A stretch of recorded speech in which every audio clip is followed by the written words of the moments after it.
articles, and this, some people have said, and it could be true, it's hard to tell the future, but water could be the next currency eventually. If everything, think about it this way, if everything collapsed and all the prophecies were true, hold on one second. Hey, kids, can you go upstairs and play for a minute? Sorry about that. There's a lot of background noise. But let's just say, you know, the grid did collapse. You know, what would be the most valuable thing, the most valuable currency that people would need for survival? Well, water is pretty dang important. And, you know, according to some prophecies, they say a lot of the water will turn bitter because of environmental changes and this and that, this and that. So where on the earth is there a lot of fresh aquifers and water in abundance, you know?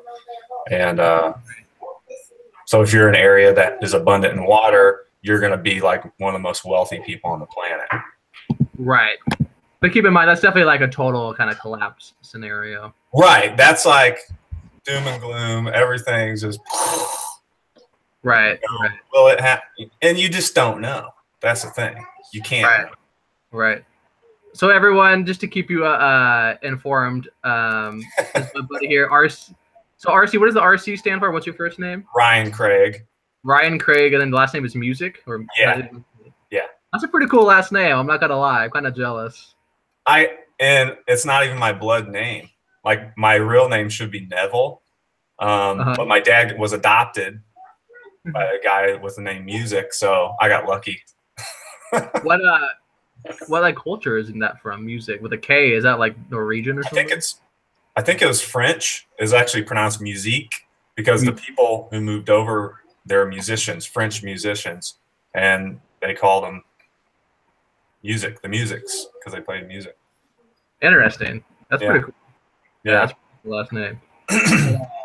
Yeah, we got to talking, and we decided to do just a podcast about his experiences healing with the with the nutritional balancing program and everything, and then overcoming obstacles in life, running a business and stuff like that. And I decided to start recording a little early because I thought we were having some interesting conversations about conspiracy theories and stuff like that. Right. But I was telling him is that I used to be a little bit more doom and gloom before I discovered cryptocurrencies. Because I thought that we had to go back to a gold or silver standard, and that meant a lot of sort of chaos in that transition because most people don't have gold and silver. Right. Yeah. And it's very hard. Most people don't even like my age don't understand even how to barter with gold. Or they don't even understand the value of gold and silver. Right. What would you value it as? Yeah. Right. They grew up with electronic money. Yeah. And so like a debit card. They know what a debit card is. Right. Or even now, like there's apps on your phone. You don't even need a card. You just tap your phone. It's crazy. I haven't even went there yet. Yeah. I still use a card most of the time, but yeah, it's pretty handy. But yeah, as we were saying, but once I discovered this blockchain sort of tech, I realized that I don't think gold and silver will actually ever be used as money again. Right. Yeah. Because you have to think about too, like if we keep advancing too in a high tech future, we're not that as far away. I don't think as people think as you can basically create gold and silver. Yeah. Once 3D printing reaches a certain point, you'll be able to go down to more of the atomic level. And I actually think that probably like 20 years from now, gold and silver will be basically worthless. Yeah, I agree. Yeah. And it'll be basically just used for its energetics, like wearing like a ring or a bracelet or a necklace or something. Right. Enhance the body's energy, So that's actually the main reason why I tell people to buy silver instead of gold is because historically, if you look at the ratios between silver and gold, silver should be priced much higher comparatively to gold. Right. Like the ratio between the two is much higher than it's ever been. It's like 80-1 right now, like ounce per ounce, and it should be closer to like 17-1, like historically. So even a lot higher. Even like 10-1. You know what I mean? Wow. And even though I don't believe that silver will ever be used as money again, silver is used in all electronics You know, it's used in flat screen TVs. It's used in your cell phone, and also I think that the new technologies we'll be using will be based around silver, like free energy devices and stuff like that. I think will be based around silver, because silver is actually the best conductor of electricity on Earth. Yeah. And so it's very difficult to replicate silver's properties. Mm-hmm. You know what I mean? Yeah. And, yeah, and I think some of the new sciences will be based around, you know, if you have silver in a certain state, like in solution, it becomes like a superconductor. Mm. And so, which superconductor just means, for the audience, is a superconductor basically means there's almost zero electrical interference. So with a superconductor, so typically when you run like power through a power line or something, you actually lose power the farther the distance is. Mm-hmm. There's resistance through the wire. But with a superconductor, the resistance basically drops to zero, so you can basically push electricity through a wire, you know, whatever the distance, and you get the same amount of power on the other end. Mm-hmm. You don't have to have like transfer stations. Yeah, right. And so I think silver will be very, very valuable, even though one day I think we'll be able to create silver like from scratch, like 20 years from now. But silver will be very, very, very valuable, I think, before that happens. Mm-hmm. So after you know, its bull run starts, because it finds its true market value, and before we're able to replicate it, that middle area, the next like 20 years, that middle area, I think silver will be very, very valuable for quite a while, for at least a decade. Well, if you look, I mean, it kind of makes sense if you look at the way the world is going to. We're coming out of like this masculine energy, you know, ruled by men, and Zeus or Jupiter, which is very masculine. We're coming into more like a feminine type energy, you know what I'm saying? More watery. Right. And silver, you know, is connected with the moon and Venus, and it's more feminine in nature, just its properties. Right. So it's more like etheric. Yeah, you can kind of see gold is the masculine and silver is the feminine, and so it's kind of like switching places maybe. Right. Yeah, I would definitely agree with that. Yeah. And I think like a lot of this sort of like new Renaissance type technologies will be based around silver components. Right. Yeah. Yeah. At least that's my bet. But going back to, you know, so first of all, how did you discover, you know, how did you start your healing journey? And, you know, what kind of walked you down that path in the very beginning? You know, did you have like your symptoms, or like what kind of like created that? And how did you discover the program? Yeah, so I'll go into detail with it if you like. I was hard on my body for a lot of years, from about 14 to 25, roughly. A lot of alcohol, tons of alcohol, marijuana, cocaine. You know, I've pretty much done all of it. You know, psychedelics. So put a lot of stress on my body, and I was playing football the whole time too, which put a lot of stress on me physically as well. So basically in 2008, I got in trouble with the law because of my drinking, pretty serious, you know, and I kind of just collapsed, you know, in every area of life, and my body started collapsing as well. So eventually I found out I had adrenal burnout because of all the stress that I had put on my body, you know, so I just burned out my adrenals just hardcore. So the initial symptoms I was getting from that was, you know, anxiety and like cold hands. My hands would be like really cold and they'd sweat when I get around people. I'd get very anxious. And then I started to have like panic attacks. And things like that. My blood pressure would fluctuate, where it would go really, really low and then it go really, really high. It was very unstable. And it was kind of freaky, you know, it freaked me out. I thought I was going to die, you know, basically. And so I went to a lot of different doctors to try to figure out what was wrong with me, because I'm like, this is very strange. And they were going to put me on blood pressure medication, some cholesterol medication, because, you know, my liver was probably very toxic, so the cholesterol was out of whack. You know, anti-depression medication, anxiety, just a lot of different stuff. And I went to 8 different doctors just to get a lot of different, viewpoints and what they thought. And they all told me slightly different things. So my intuition said, I don't think they know what they're talking about, Right. I literally told the last guy, he was my age. I said, I don't think you know what you're doing, man. I said, you need to go back. I said, you need to go back to school. And I wasn't trying to be mean. I was just being honest. But, right. Anyways, so I started Googling alternative health options. That's literally what I typed in Google search. Alternative health therapy. And a lot of things pop up. I mean, I'm telling you, a lot of things. I researched for a lot of years. There's a lot of different methods out there. A lot of people say, do this diet or do this diet or do this diet. And I tried a lot of different diets. I did raw vegan for like 6 months, and it actually made me worse. Right. I thought it was going to make me better. Everybody said it would. And I felt worse than I did before. And I'm like, well, that didn't work. And then I took some other different supplements that people said, oh, this will make you better. But none of that worked. And finally, I found the hair test, but it wasn't through Dr. Wilson's website. Right. It was just a local guy. He was a chiropractor, and he didn't work with Dr. Wilson. He actually used analytical research labs to do hair testing, but he used standard process supplements, if you've heard of those. So he did the hair test. He said, I had adrenal fatigue, take these supplements, do this diet. So it actually helped. Within like a few weeks, I was like feeling calmer, more relaxed, a little bit better. I felt a little bit off, but it kept getting, better. And so I'm like, I'm going to research this hair testing stuff a little bit more. So that's how I eventually found Dr. Wilson's website.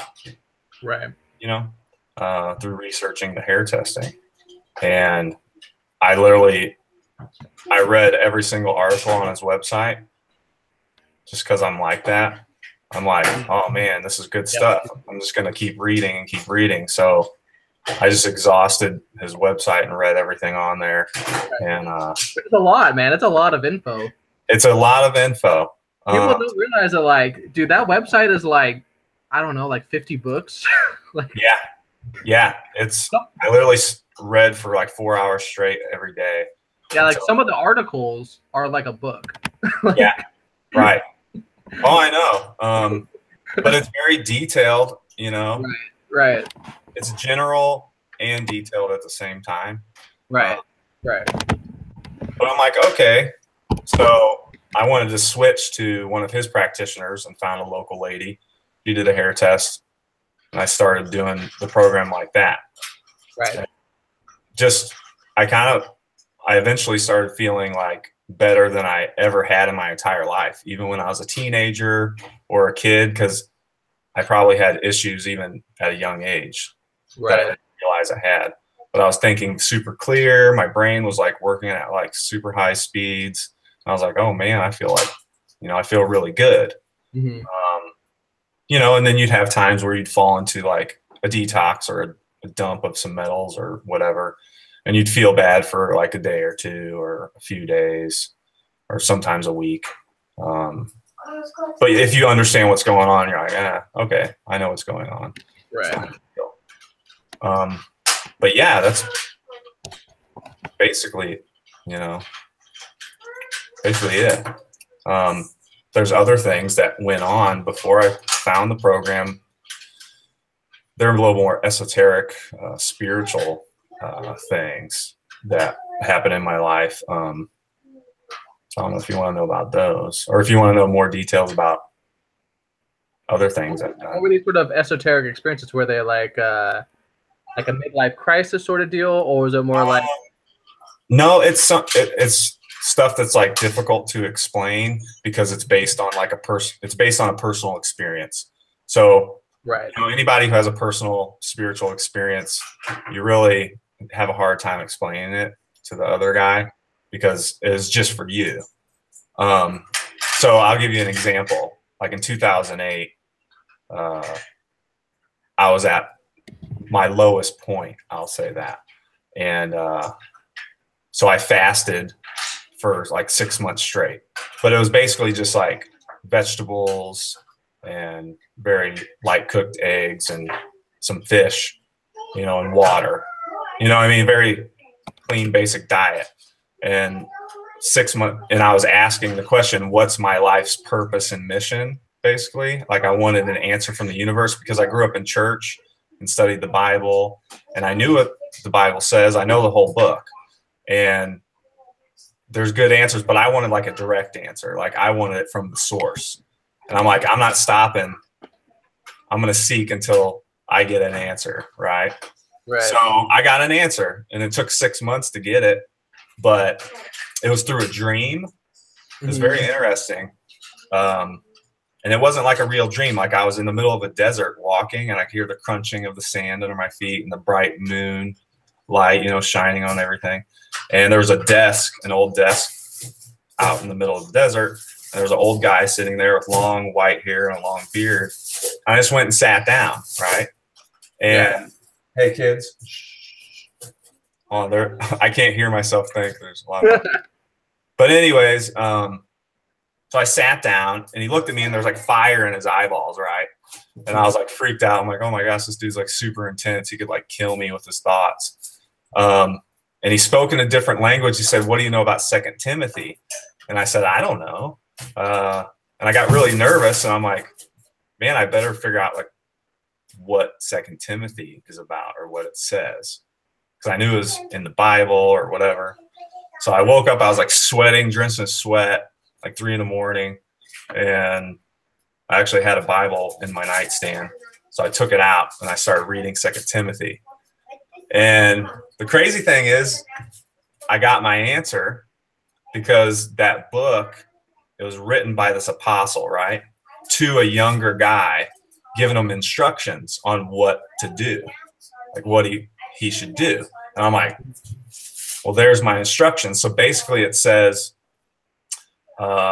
preach or proclaim truth. And it says you need to learn what the truth is and be sound in truth. So have sound doctrine or theology or whatever. And when people want to hear truth, you need to be able to like tell them what it is. So you got to be able to, you have to know what it is first to be able to tell people what it is, or correct people or instruct people, you know? So, and it talks about the last days of the end of the age and how people would be, and they have it talks about religious people, like people who have a form of godliness and think they're spiritual, but they deny the power part of it. And obviously the program is all about the power part of it, about the energy, you know? So stay away from people who deny the power part of it, which a lot of church people, they don't talk about the power of God, you know, the energy, the spirit, or whatever that is. So yeah, so that kind of, I need to proclaim truth. That's it. Right.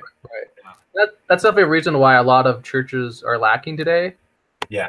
You know, they don't teach the power, and they and sometimes people can get too focused. You know, you meet a lot of sick church people that are so focused on, you know, what their dogma or what the Bible may or may not say.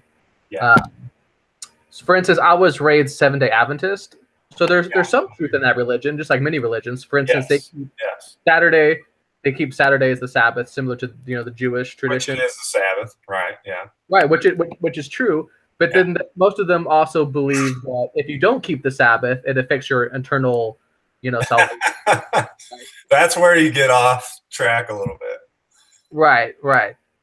You know, it affects your internal salvation, which is because churches, you know, they're for profit. Many of them are for profit entities. They want more followers, and so saying something like that, like if you don't come to our church on Saturday instead of Sunday, you're going to hell, is a way to, you know, you scare people, right? You scare people to coming to your church, right? All churches. The whole hell doctrine is based on fear. You know, a place of eternal torment. It's like, that's crazy. Right, which it never even talks about in the Bible. No, it doesn't. No. Yeah. And so well, they're all like elitist. Like pretty much they're all cults, because Yeah. they're all right and the other guy's wrong. And if you don't Right. do what we say, you're not going to be at the top. You know? Right. Right. And so I do believe, it does say in the Bible that Saturday is the day of rest, but Yeah. the story of it is just that you should rest one day out of the week, and if you're going to rest, It's healthy. It should be on Saturday because that's the day God rests, and it's the most restful day. So, like, I've just come to the conclusion that Saturday, energetically, like if there's like an energy to the days, It's ruled by Saturn, you know. Yeah. So you don't want to be busy during Satan Day. You want to like chill out. Yeah, right. And it's the day God rests, and so if you rest on that day, just energetically, it's the best day to rest. It doesn't affect, it doesn't affect your eternal salvation or anything like that. Yeah. I don't even think it's that big of a deal if you even work. I work a little bit on Saturdays, so this is kind of work right now a little bit. I answer emails on Saturdays. Yeah. That's not the spirit of the law. Also, the Bible was also written. People had to work much harder than I do. Yeah. People were working, 12, 14-hour days in the field, and if the Jews didn't rest on Saturday, they would have died. Right. They were working as slaves. Yeah. Yeah. And so people, and so it kind of goes both ways. And then, like, Catholics decided that you should rest on Sunday. But if you read the Bible, it never says anywhere in the Bible that you should rest on Sunday. Their logic is because Jesus was resurrected on a Sunday. Well, because they're sun worshipers. It's actually old Egyptian religion of sun worship. Yeah. Right. But also in the Bible, it does say that, Jesus was resurrected on a Sunday. But just because Jesus was resurrected on a Sunday, Jesus never said, "Hey, I was resurrected on this day. That means you should rest on this day." It's like there's like a cognitive dissonance. Yeah. You know what I mean? Yeah. And I've gotten to the point where, I believe the Jesus story in general, it's literally talking about our actual sun in the sky. And with the cycles, like if you study the Bible through an astrological point of view, literally Jesus is the sun, right? And you have 12 disciples, which each disciple, their personalities represents the personality of each zodiac sign. So you got the 12 zodiacs and you got the sun.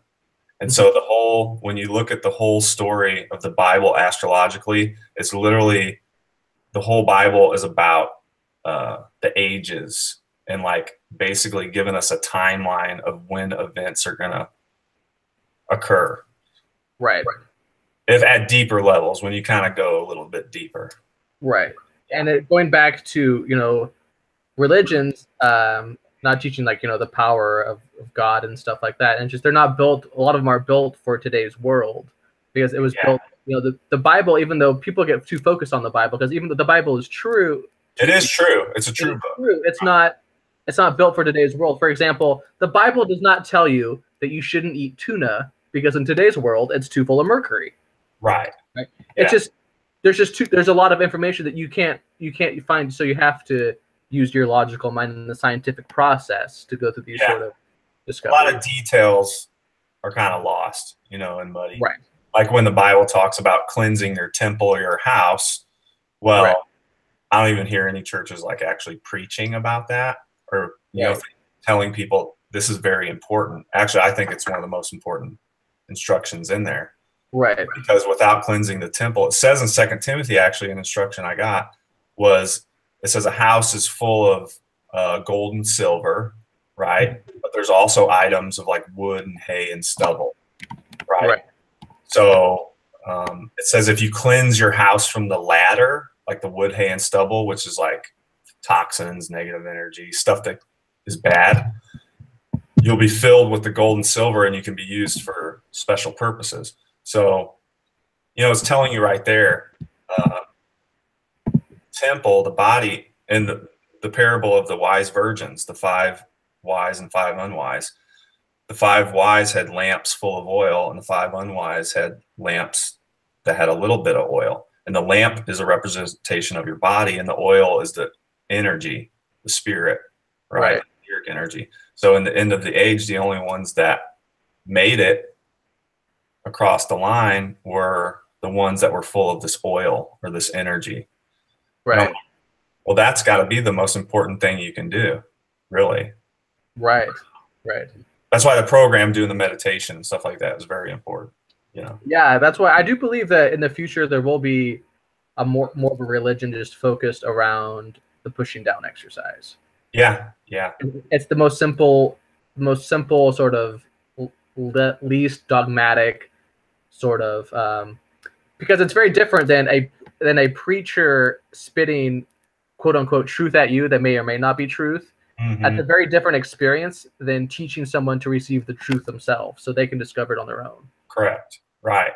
And I believe all knowledge is based on experience. Like, I don't think you can actually know something unless you've actually experienced it yourself first.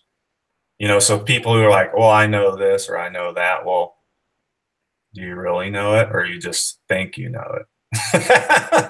Or have you experienced it? Because after you experience it, right, and the truth, it stands for itself. You know what I mean? It doesn't have to defend itself or do this or do that. It just is what it is. Right. You know, and you can't deny it once you receive it. It's like, right. oh, there it is. Yeah, and I think it's important, to talk about our spiritual experiences, both, maybe before the program and during the program and stuff like that. I've had spiritual experiences on the program too. One of a more spiritual dream that I had when I first started doing the program, I was lucky that I was very good at the pushing down exercise right away. Yeah. Like I think we talked about this when we talked on the phone, is that like when I first started doing it, my legs would actually shake with the energy. That's cool. Yeah. They would convulse, Yeah. So within like a couple months, like twitching. Yeah. Right. So within a couple months of doing the program, I had this dream where I fell out of my back. I was, falling, and then I fell on my back into basically just like an ocean. And it's dude. And in the ocean, I was just laying in the ocean completely like still, with no no tension in the body, like you're floating, you know what I mean? In the middle of an ocean, and it was just blue, just like light blue ocean. And as what I think it kind of represented was just like I discovered like the etheric ocean. Yeah, and dude. I was like letting it, I was just relaxed in the ether, basically. It represented the ether, and I was just letting it guide me or whatever. You know what I mean? A lot of spiritual things talk about water, like the river of water that flows from the throne of God, or the spirits like water. Because I've had similar dreams where I fell into a big ocean of water, and I started just like floating down like deeper into this dark abyss. Right. And I just, you know what I mean? I think it's kind of part of like letting go too. Maybe you're just kind of like falling into the spiritual etheric energy and just like envelop your whole body, or whatever. Right. And then another powerful experience that I've had doing the pushing down exercise was like 3 months into it. I was laying on the bathroom floor doing a coffee enema, moving the energy downwards, and I felt my heart chakra open. Yeah. Burst open. That's a good one. Yeah, and I was like, that was an interesting experience. I've also felt my throat chakra open. I haven't felt the throat one. I want to feel that one, but I got the heart one. I felt that. Yeah, I think that's probably the most common one for people to feel. Yeah. I don't know if it's because it's the easiest to open and feel. Maybe I don't know. I don't know the exact reason why, but it seems to be the easiest one for people to feel and sort of open. Yeah. You want to hear something funny? When mine burst open, I like woke up in the middle of the night, and I was like, I literally woke up and I was like smiling, and I was just like in such a good mood, and I was like, oh man. And I was like, I had like long black hair and like a big black mustache, and I had this shirt. It was like a V-neck that was tied like Antonio Banderas, like a Spanish style. Right. Chest hair popping out, and I was playing the Spanish guitar like all cool, and it was just like and I'm like this. It was weird. I was like, why was I doing that? But I don't know. It was like, I guess I was just happy, Right. Guitar. Yeah, and then that's always an interesting feeling. Yeah, I felt the throat chakra. I felt my seventh chakra spin before. Yep. Yeah. I know. Yeah. I feel that too. Yeah. Right. One of the actually most powerful experiences for me also was you read some of Dr. Wilson's darker articles about the rogues, right? Oh yeah. And then people don't realize, it sounds crazy, like the cult, like the stuff he writes about the cult and stuff, Yeah. But then you actually meet someone that happened to. It happens, dude. It's happened to me. Oh yeah. It happened, and so It's real. about 3 years ago, I dated a girl, and her parents were part of a satanic cult. Wow. And this actually, all that stuff he writes about, the implants and the It's cult real. science, Oh yeah. Oh, yeah. it all happened to her. Yeah. Yeah. And then you begin to realize, like, wow, like this is like there's bigger things happening here Yeah. near you. Oh yeah. There's literally entities that are trying to like throw you off track and just get you discouraged or drain you of your energy or whatever, because they really don't want us to become powerful, because Right. they actually feed off our energy, the beings like running this program or whatever we're in or whatever we're involved with. You know, we're like cattle, and basically if we don't feed them, they die. Right. And that's how you know you're way more powerful than they are. You come to a point where you're like, they don't have any power, really, because they're getting their power from me and from everyone else. Right.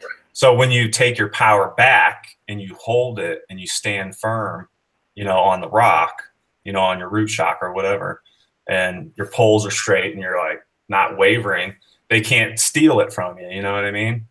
And they don't, you know, they don't want people to get that way, I don't think. Right. So that was definitely one of my more interesting parts of the program. Partially because I realized that one of my strengths, you know, I definitely have other weaknesses and things like that. So one of my strengths is that I've never been scared of that side. Yeah. Because basically, you know, all this stuff happened to her, and she had entities inside of her. They were attached to her. Yeah. Yeah. We would move energy down together, and I would feel them. I could feel them, and they would move through me, and they would try to, like, they'd try to get through like the shield. Right. You know what I mean? They would Right. weakness. Right. And basically, I was basically at one point, it was like performing an exorcism on her. Yeah, basically that's what you're doing. Yeah, basically, because we would move energy downwards together, and then, you know, they would move through me, and they would come out of her. Basically. Right. Yep. And so that kind of was an interesting experience for me, because also as she opened up more to me, and talked about her experiences as a child, what happened to her as a child, you realize that, you know, that stuff that Dr. Wilson talks about, all that crazy like cult stuff, that actually happened. They actually put implants in her. Yeah.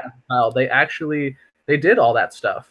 Yeah. That actually happens. Like that, and so it kind of, you know, people don't realize how that stuff happens. And yeah, it was a powerful experience for me too, realizing that like one of my strengths was definitely not being scared of that.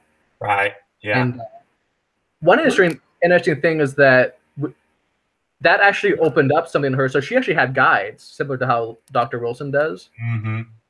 And it's almost like the trauma opened that up in her. It's like sometimes the trauma at a young age can be so severe that when something comes in from the other side, the good can also come in from the other side, because that's torn open at a young age. Right. Right. Yeah. Oh yeah. Right. And so she actually had to have guides, and they would help her basically heal. You know, they would tell her sometimes what to eat and stuff like that, and they would help her, which is also interesting. Is that that's some problems. But yeah, that was a very powerful experience for me on the program, realizing that I wasn't afraid of that, and that you have that power in you that you can actually basically perform, you know, exorcisms on people. If you're powerful enough, just your presence alone and like your touch, can actually do that. It's interesting if you study frequency, you know, like parasites, they can only live in a host body that's at a real low frequency, you know, with like entities and, you know, negative entities, like demons or whatever you want to call them. When your frequency is so high, they can't be around that. Like saying the light makes darkness go away. Right. Basically, so what you're saying. And that's how Jesus did it, or anybody else or whatever. It's just your energy frequency is so high. Demons or entities will like literally get nervous around you. I've had that happen. Yeah, they do. Yeah, they do. Where people would get really nervous and anxious around me sometimes. And it could partly be because of my physical appearance, but but literally I knew there was something else going on, is very interesting. Like old pastors, like evangelists and stuff, like that were just super hardcore God people, and they really understood the power. Literally, they would walk into a room and people would start crying because of the power that they held. Right. Yeah. Yeah, and that's important to realize too. Sometimes people don't like that. Like sick people that have things in them, they don't. I've experienced that. They don't like your presence to them is irritating. Yeah. Yeah. Right. Irritating. Right. Oh well. Yeah, for sure. Not my problem, right?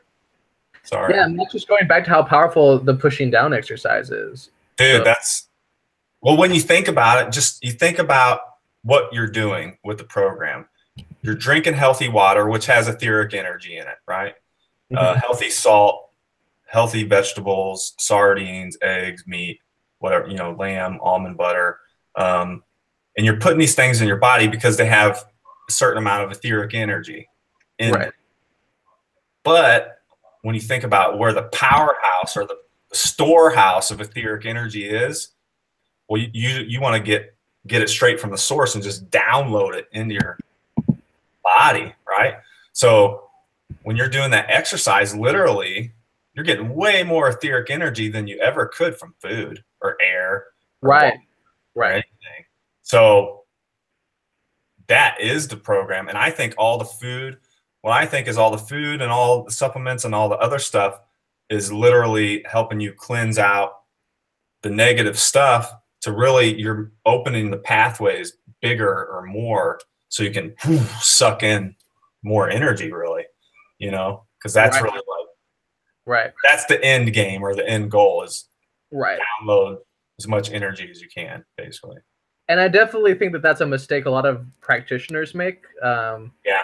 Because I get emails from, clients of practitioners. They see my videos about the pushing down exercise, and they say that, and Dr. Wilson, there's also an article or two on Dr. Wilson's website where he says that many practitioners make the mistake of leaving out the pushing down exercise. That's the biggest part of it, really. I think it's more common in like people that become a practitioner and they were trained first in like nutrition or something. Mm-hmm. You know what I mean? And so like they're trained, to be a nutritionist or something. And so to them, the program is a more mechanical thing of eat vegetables, take these supplements. They don't understand the more esoteric, energetic side. Right. They themselves have never really given the pushing down exercise much of a chance, so they've never experienced its benefits. Yeah. Right. I will say. And you realize, it's the most powerful part of the program. Mm-hmm.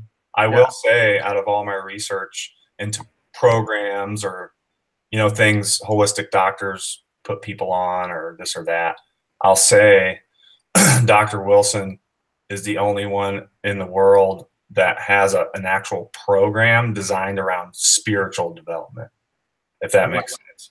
I mean, there are other people like, monks or Buddhist or, Gnostic groups that do spiritual practices and this and that. But as far as like melding holistic science and information and diets and things like that and putting them with like spiritual practice, all I'm saying, it's super unique, I guess. It's right. Yeah, it is very unique for sure. Very interesting. Some of the things on there, I think, it's like it's pretty rigid program, like where you can only eat certain, but like the recent one where you had to just eat lots of cauliflower and onions, like all these different types of onions and blah, blah, blah, which I like onions, but not like a ton of onions. But I think there's some room for flexibility there. Like I respect Dr. Wilson and, I think it works for like maybe him specifically or like his body types or blood types or whatever. And the program itself as a whole can work for everybody, I think. Right. But there's tiny little things, maybe just with some of the vegetables, I could say. Right. Or the amount of meat you I think consume that's definitely true. Like even the practitioner that I work under, Susan, just tiny things. like she talks about she can't eat, she doesn't eat any grains. I can't eat grains or I gain weight. Yeah, same with her. She only eats Yeah. meat and vegetables because if she Yeah. eats grains, she gains weight. She says. Yeah. Well, because So what would be interesting, I would like to see a test done if you could test everybody's blood type on the program, right? And see what I think it would come out to where all the O's do good, you know, way less grains, more fat, maybe more red meat, more and greens. See, I love greens. And he said, you're not supposed to eat greens now. And I was very disappointed because I'm like, well, I really like I really like greens. Right. Like my body says, eat them. You know, Right. when I listen to my so-called guides, like I don't see my guides or like I don't hear them talking to me, but it's more of like just an intuition. You know, my higher self is saying, and I listen to that. It says it'll crave something of like, ooh, your body wants that, or ooh, I want that. Right. You know? Right. And sometimes it's cauliflower and onions, but sometimes it's like dandelion greens and collard greens, right? Something like that. So it's important not to be too rigid with the program. Yeah. A lot of people, they actually, especially when they start, they actually make themselves worse because they stress out about doing the program perfectly. I did that. Yeah, and it's like, yeah, if you don't eat quite as many vegetables as you should, it's not that big of a deal. If you forget your supplements once, it's not that big of a deal. Right, you're not gonna die. The program is our guidelines. You know what I mean?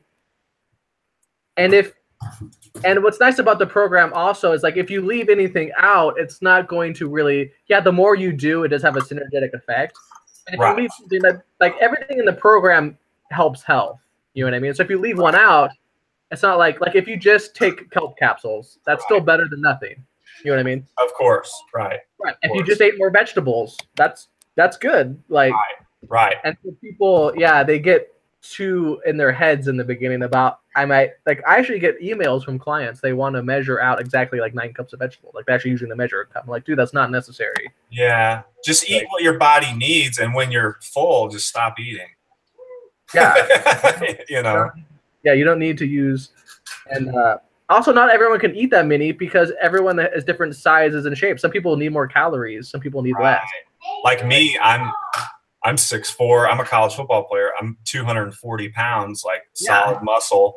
Like I need a lot of calories. Like when I first started the program, literally I got too weak, because I was doing hard physical work. So I needed to eat a lot more. So I had to eat a lot more ground beef, lamb, sardines, eggs. I had to eat a lot more eggs just because I needed just to run my huge body. Right, exactly. More energy to do it. Right. I wasn't able to even function, I guess you could say. Right. And you talk about how like some of the foods overheat you. Yes, because I do understand foods have warming, heating natures, like garlic and peppers, and certain lamb is very heating. I can't eat a lot of lamb. You know, my wife, because I'm a redhead, I have very ruddy red skin. Like I'm hot-natured already. That's why I like greens and things that cool me down. Like it makes me feel better. And I basically go on what makes me feel good. Like coffee is very heating. I can't do a lot of that. Lamb, I can't do a lot of that. Eggs, I even have to be careful on. Whereas me, I would say I'm a little more on the other spectrum. Like I need more heating things. See, my wife is that way. She loves lamb. She loves coffee. She could even drink coffee. So on occasion, she'll have a cup of coffee in the morning. Not all the time, but every now and then. If I drink coffee, I got heartburn. It makes me really hot and flush, very irritated if I drink it. So I don't know. It's just the way it is, I guess. Yeah, I've noticed. Like for me, I definitely I do better off a little more lamb and red meat. Maybe like even up to like 3 or 4 times a week. Sometimes during the winter, especially. Yeah. And I do find off the caffeine. Also, what's also helped me a lot, honestly, is eating the red meat and then limiting my sexual fluid loss. Oh yeah, we do that. We do the down. You know, a lot of people don't talk about the down sex.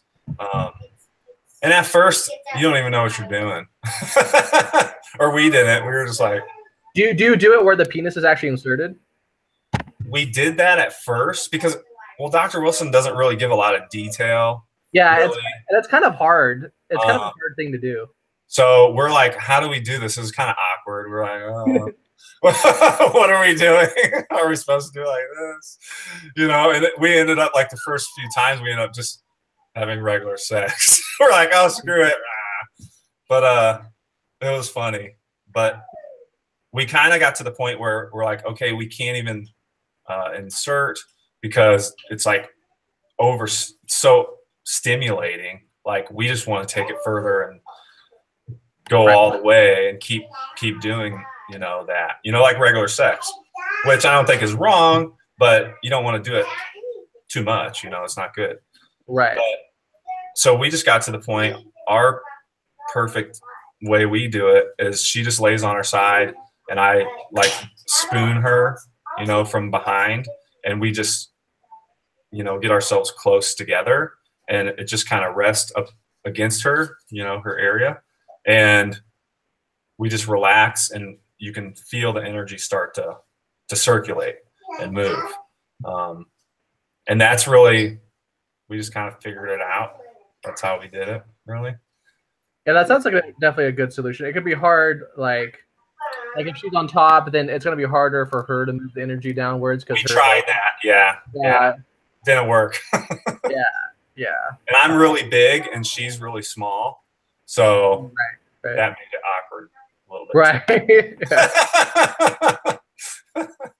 Yeah. Right. Yeah. For sure. But we don't do it enough. We need to start practicing it more. But it's like one of those things where you're not really used to doing it, you know, so you don't think about it. Right.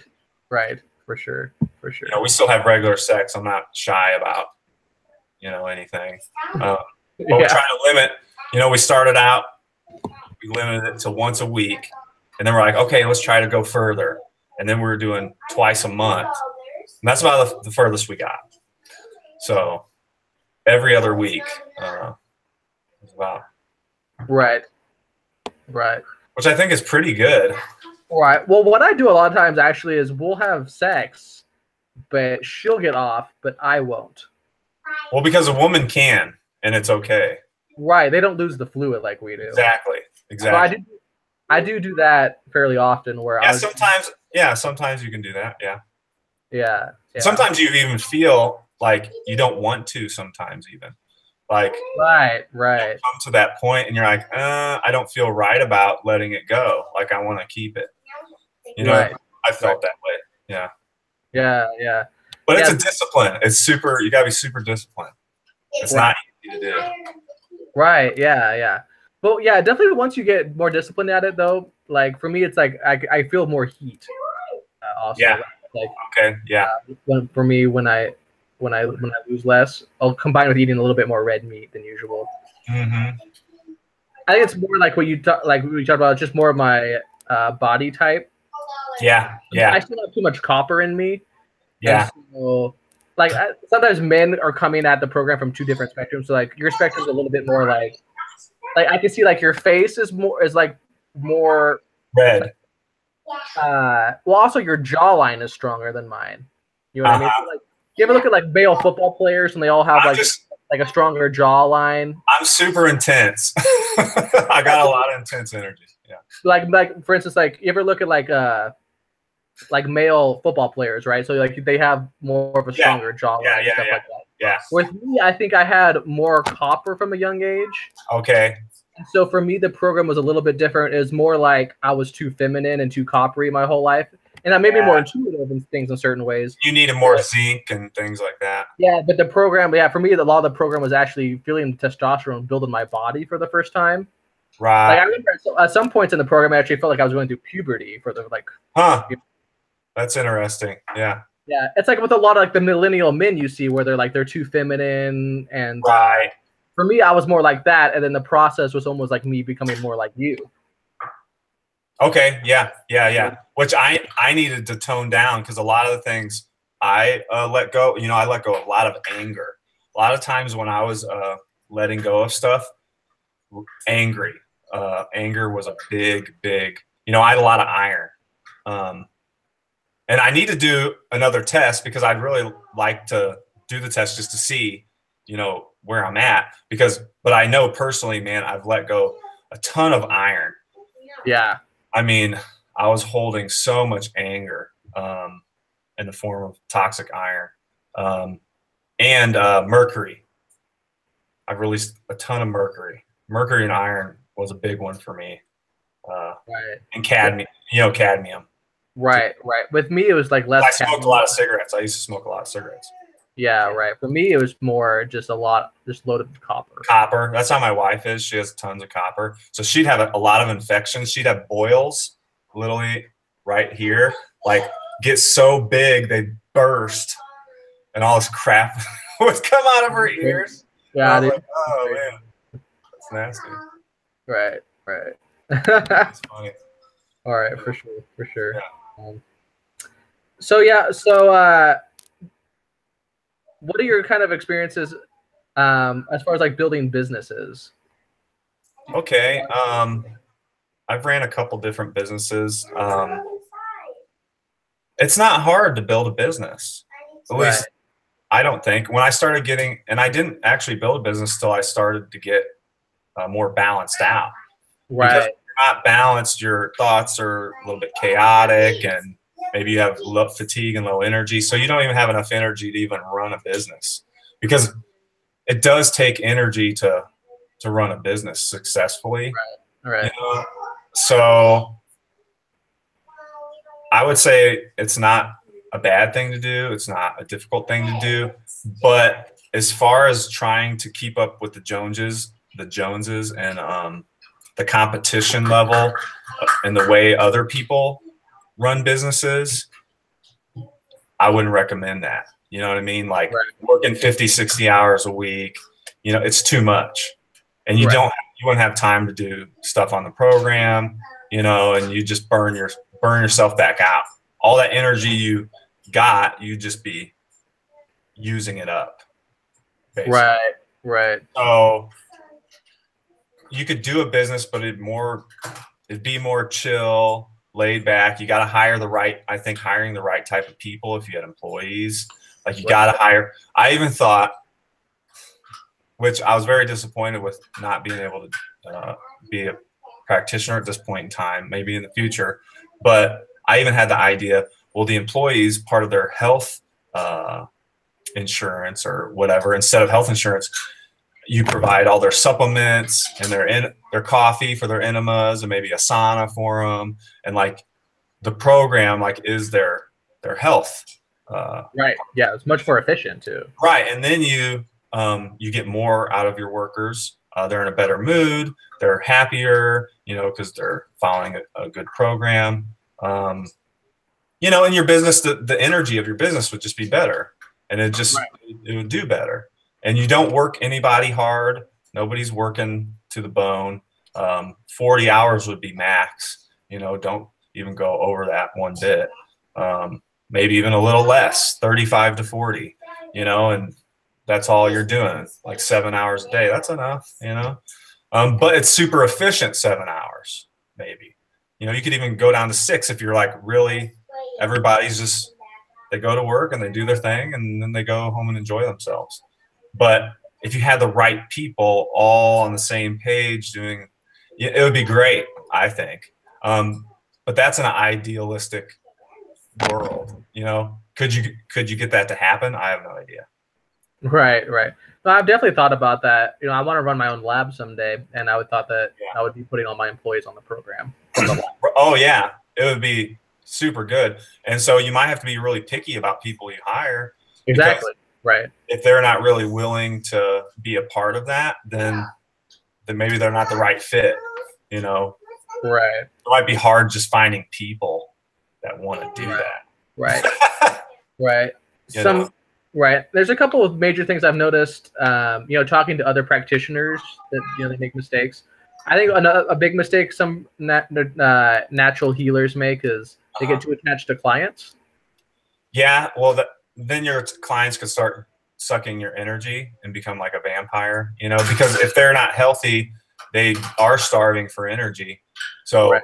you're a person they could drain that energy off of, you know? Also, some people just don't want to do the program, and it's not for them. They might get too bad at detox, or they just learn they don't have the discipline, or they just don't want to do it. You know, I have lots of clients that just don't want to do it. After Yeah, that's okay. Yeah. and you have to realize, you know, as a practitioner, that's okay. Mm-hmm. And that to a certain extent, you know, there are people you're helping throughout the process, but also it's important to be generating, like, you know, new clients. Yeah. And then I've also noticed a lot with a lot of practitioners, they never learn.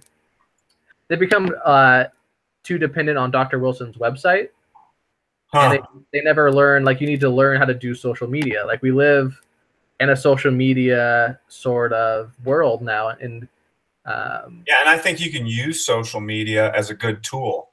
Right? You know, like Dr. Wilson talks about money. Money's not evil. Right. It's a tool, because he has an article about it. And you look at social media and technology, like, it's a tool. You know, you can use it for bad or you can use it for good. It's kind of neutral. You know, like money, it's neutral. It's not really a living thing. But I agree with you on that, 100%. Right. And I can understand that it is harder for some of the older practitioners I talk to. You know, they're not, you know, they don't really know how to navigate like Instagram or, you know. Yeah, they might not care. They're like, It's important to learn. You know, you have to, if you put the time and effort into it, they're not usually, you know, too hard to learn. You just have to, learn the new skill. You know well, I mean? Change involves being flexible. And, you know, I say if you don't change and you don't roll with the punches, you become too rigid. And we know what happens to rigid things. They break, they snap. Right. So if you aren't flexible enough to just kind of go with what's happening or going on, you'll snap. Whatever you're doing will break down, you know. Right. Basically. All right, let's see if we got any questions here. We'll do, like, for the last section, we'll do a Q&A if we have any questions. Q&A. Let's see. Is there people watching this? How many viewers do we have? I don't know if we have that many viewers. I think we have like 10 viewers right now. Let's see if we have any questions. People are watching this? I didn't even know that. Yeah, we're live, brother. All right. I should have put on some makeup or something. All right. No one comes. I really needed this. This is my wake-up call to the importance of the pushing down exercise by Very important. Yes. Yeah, that is true. I sees you, whoever you are. Yeah, it is. I'm glad that maybe it did serve as a wake-up call, because, you know, not everyone is like me and Ray. That's your name, right? Ryan. Who's Ray? Right. That's your other friend. Not everyone is like me and Ryan. Many people struggle with it in the beginning. It's not, you know, I was lucky. You know, Lewis is the same way. Me and Lewis were both able to do it right away. And I have many clients that could do it right away, and it's very powerful for them. And they actually email me like a day later, like, "Wow, what just happened?" You know what I mean? Right. They're like freaked out. Yeah, they're like, "What is going on? This is like weird," you know. And then, you know, some people, it takes them months to get the hang of it, and they don't know what they're doing in the beginning. And they don't really even know what it is that they're trying to accomplish or where to start. I think letting go helps. You know, if you kind of relax and kind of just let it flow. Right. And so for you, it might take more practice, but definitely keep at it, because, like we talked about, it is the most important part of the program, and you'll get stronger at it. Just be disciplined at it. Preferably do it while you do your coffee enemas. The coffee enemas will make it easier to do the pushing down exercise. Oh, dude, that's very important. I do the best while I'm doing an enema. Like, it'll activate my pineal gland. Like, I can feel it pulsating, and then I can feel the energy. Right. And one thing, Dr. Wilson doesn't really talk about this, but my breathing, I really was able to enhance the energy flow when you do the breathing with it, the correct type of breathing. Where basically, and it's interesting, the pushing down exercise, what's actually happening, I kind of figured it out just a couple weeks ago, actually. I realized what was happening. But basically, when I breathe in, I kind of relax, right? And then when I breathe out, I'll squeeze my sphincter muscle. Can I say that? Yeah. I'll squeeze it really tight. Okay. And I feel the energy actually push up the spine into my brain, and my pineal gland will like buzz. And then as soon as that energy hits my brain, whew, there's a flood, like a shock wave that comes from my head all the way through my body down to my toes. So you think the energy's coming from here, but I think what's happening, the energy goes up the spine, and when it hits the brain, it sends the energy throughout the whole nervous system. So it's like, whew, you feel this wave come over you, and it's like a rush. You know what I mean? So I'll circulate my breathing with the energy coming up here and back down, because the energy moves like this. It's like circular. But that helps a lot. When I was able to learn that, it's hard to learn it sometimes. Right. Practice. But squeezing the butthole or the sphincter really helps a lot. Right. Right. And so, yeah, doing the coffee enema, like we said, helps a lot. A lot. Because it like stimulates it and it like gets it moving. Right, right. And so the easiest time to learn and practice it is while you do your coffee enema. And you're doing your coffee enema anyway, so you might as well. Yeah, right. Right. That's when I do it, yeah. Right, right. You know, killing two birds with one stone. Right, yeah. Right, let's see. I don't think we really have any other questions.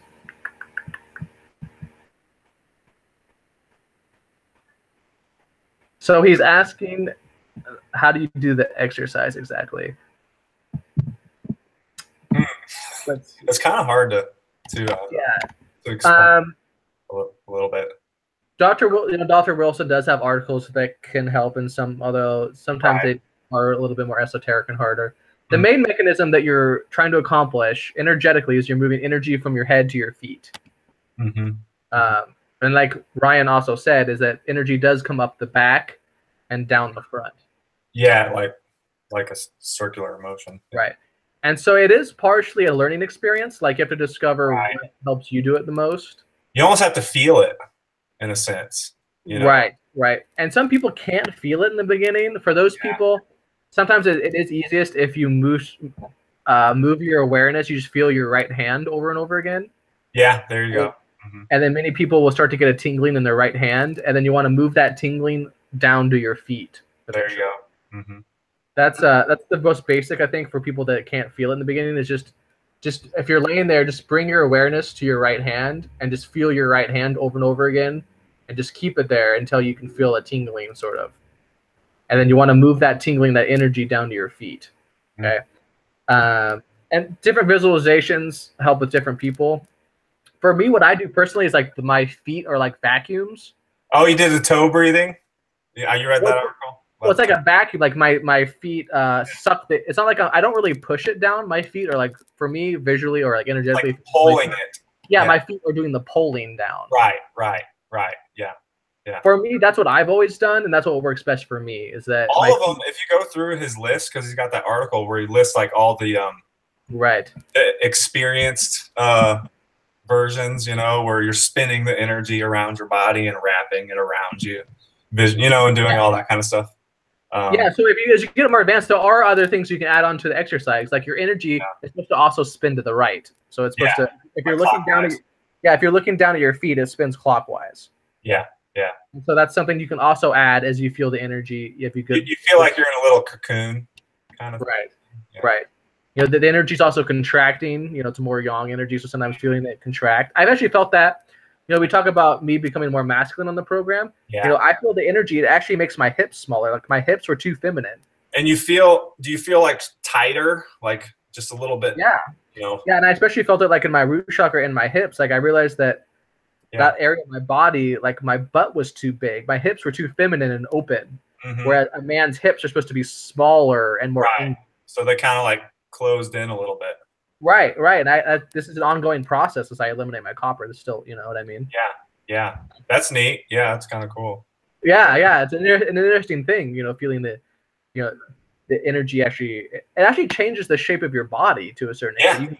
Yeah. Well, it's changing your DNA, which Yeah. shapes your body. It's like Right. a computer program. So if your DNA is like being changed, like the program, what you see, which is your body, is like changing shape and form, you know? Yeah, it's super cool stuff. I mean, it's like, Right.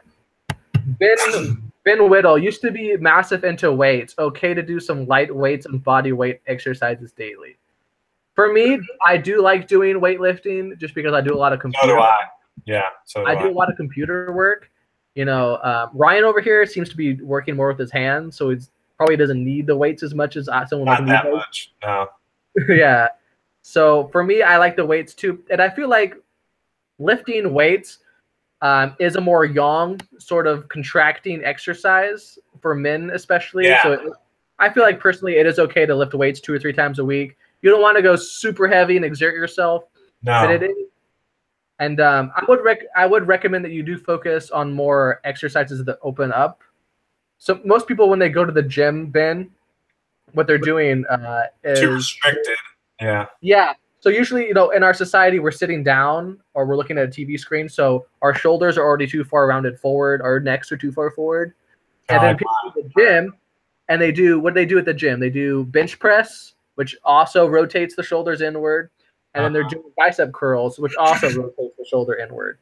If you're going to the gym, try to focus a lot more on back exercises and exercises that open up your thoracic extension.